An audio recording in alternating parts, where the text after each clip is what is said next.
జగన్మోహన్ రెడ్డి గారికి వస్తుంటే జనాదరణం చూసి కొంతమంది భయపడుతున్నారు. అది కూటమి నాయకులు కావచ్చు, కూటమి అధినాయకులు కావచ్చు.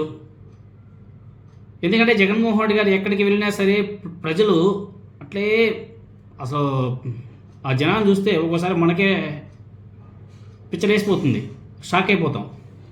అసలు జగన్మోహన్ రెడ్డి గారు బయటకు వస్తే ఆ జనాలు ఏంటి, అబ్బబ్బబ్బా నా సామిరంగా ఆ జనాదరణను చూసి కొంతమంది భయపడుతున్నారు. ఇటీవల మనం చూసాం, ప్రకాశం జిల్లా పొదిలికి జగన్మోహన్ రెడ్డి గారు వెళ్ళారు. పొగాకు రైతుల ఇబ్బందులు తెలుసుకోవడం జగన్మోహన్ రెడ్డి గారి యొక్క ఆ పర్యటన యొక్క ఉద్దేశం మెయిన్. ఆ సందర్భంగా జగన్మోహన్ రెడ్డి గారికి వచ్చినటువంటి జనాన్ని చూసి వైఎస్ఆర్ కాంగ్రెస్ పార్టీ నాయకులు చాలామంది ఆశ్చర్యపోయారు. ఈ నేపథ్యంలో జనంపై మానసికంగా ప్రభావితం చేస్తుందని చెప్పేసి తెలుగుదేశం పార్టీ అదేవిధంగా కూటమి ప్రభుత్వం ఒక విధంగా చెప్పాలంటే ఆందోళన చెందుతుందన్న అభిప్రాయం కూడా కలుగుతుంది.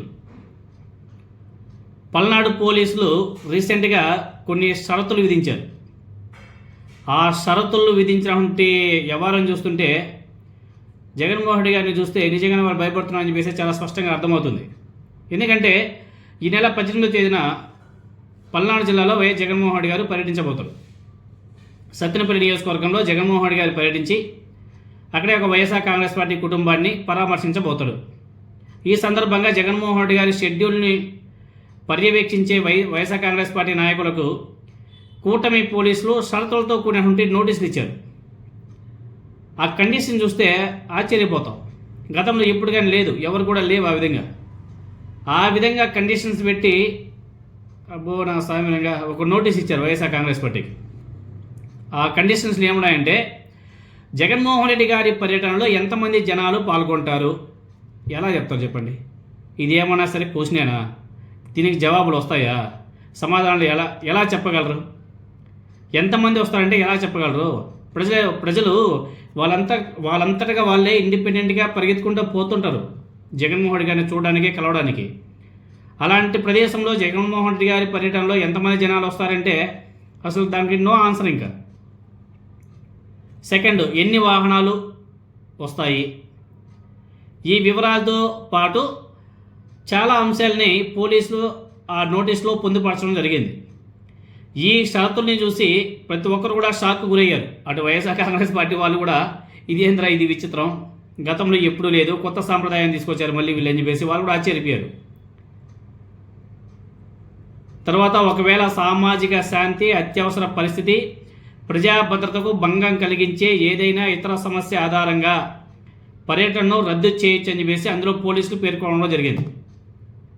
వాళ్ళ వల్ల క్యాన్సిల్ చేస్తారంట. అలాగే పర్యటనను సవరించడానికి పోలీసులకు అధికారం కూడా ఉంది అని చెప్పేసి ఆ నోటీసులో చాలా స్పష్టంగా చెప్పడం కూడా జరిగింది. ఎంత దుర్మార్గంగా వ్యవహరిస్తున్నారో ఒకసారి వీటిని చూస్తేనే మనకు అర్థమవుతాయి. జగన్మోహన్ రెడ్డి గారు బయటికి వెళ్తే జనం బీభత్సంగా వస్తారని చెప్పేసి గ్రహించే ఎలాగైనా సరే అడ్డుకోవడానికి తెలుగుదేశం పార్టీ కూటమి ప్రభుత్వం కొత్త ఎత్తుగడ కూడా వేసింది.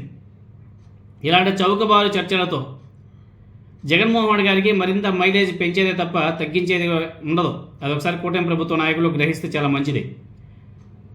గతంలో ఇదే తెలుగుదేశం పార్టీ నాయకులు గగ్గోలు పెట్టారు. ఇప్పుడు నారా లోకేష్ నాయుడు గారు పాదయాత్ర చేసినప్పుడు పాదయాత్రకు కొన్ని చోట్ల అడ్డంకులు సృష్టించింది వైఎస్ఆర్ కాంగ్రెస్ పార్టీ ప్రభుత్వం అని చెప్పేసి ఆనాడు కూడా ఈ విధంగా గగ్గోలు పెట్టారు. మరి ఇప్పుడు వీళ్ళు చేస్తున్నది ఏమిటి? జగన్మోహన్ రెడ్డి గారికి అడుగడుగునా ఇబ్బందులు సృష్టించడం వల్ల తెలుగుదేశం పార్టీకి వచ్చే ప్రయోజనం ఏంటో మనకైతే అర్థం కావడం. పైగా అధికారాన్ని దుర్వినియోగం చేస్తున్నారన్న అప్రతిష్ట కూడా మూట కట్టుకోవాల్సి కూడా ఉంటుంది.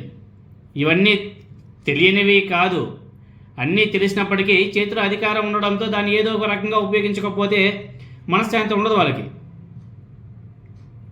పోలీసులతో ఇలా కండిషన్స్ విధించడం ద్వారా జగన్మోహన్ రెడ్డి గారి పర్యటన గురించి జనం ఎక్కువ మాట్లాడుకునేలా తెలుగుదేశం పార్టీ చేస్తుంది. దీంతోనే జగన్మోహన్ రెడ్డి గారికి మరింత మైలేజ్ పెంచడానికి ఈ కండిషన్స్ దోహదపడతాయి అనేసి చెప్పుకోవడంలో ఎటువంటి సందేహం అయితే లేదు. అణచివేత ఎక్కువైతే, ఒక సామెత కూడా ఉంది, అణచివేత ఎక్కువైతే తిరుగుబాటు వస్తుంది, ప్రజల్లో ధిక్కార స్వభావం పెరిగితే అంతిమంగా పాలకులకే నష్టం.